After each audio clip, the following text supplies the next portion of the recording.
వార్షిక అవార్డులకు సంబంధించిన short list ను కేటగిరీల వారీగా ఐసీసీ విడుదల చేస్తోంది. మహిళల one day cricket of the year race లో భారత క్రికెటర్ స్మృతి మంధాన చోటు దక్కించుకుంది. ఈ ఏడాది వన్డేల్లో ఆమె అద్దరగొట్టింది. 12 వన్డేల్లో 61కి పైగా యావరేజ్ తో 743 పరుగులు చేసింది.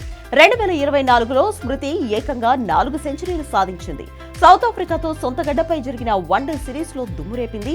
రెండో వన్డేలో 120 బంతుల్లోనే 136 పరుగులతో మెరుపు ఇన్నింగ్స్ ఆడింది. వన్డేల్లో నిలకడగా రాణించడంతో ఐసీసీ ర్యాంకింగ్స్ లో అగ్రస్థానానికి చేరువైంది.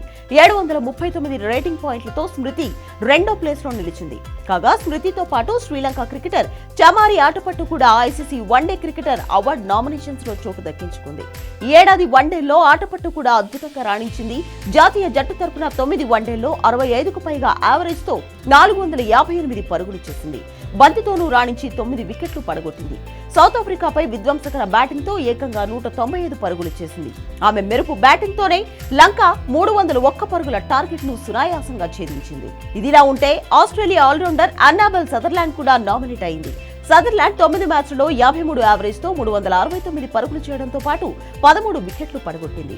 భారత్ పై చేసిన సెంచరీ ఈ ఏడాది ఆమె కెరీర్ లో బెస్ట్ గా నిలిచింది. ఇక సౌత్ ఆఫ్రికా కిప్పర్ లారా వోల్వాట్ కూడా one day cricketer of the year కు నామినేట్ అయింది. ఈ క్యాలెండర్ ఇయర్ లో ఆమె 697 పరుగులు చేసింది. వన్డేలో సౌత్ ఆఫ్రికాను సక్సెస్ఫుల్ గా లీడ్ చేసిన ఆమె 12 ఇన్నింగ్స్లోనే 87కు పైగా సగటుతో ఈ రన్స్ స్కోర్ చేసింది. ప్రస్తుత నామినేషన్స్ లో స్మృతి మంధానకు సౌత్ ఆఫ్రికా సారథి నుంచే గట్టి పోటీ ఎదురవుతోంది.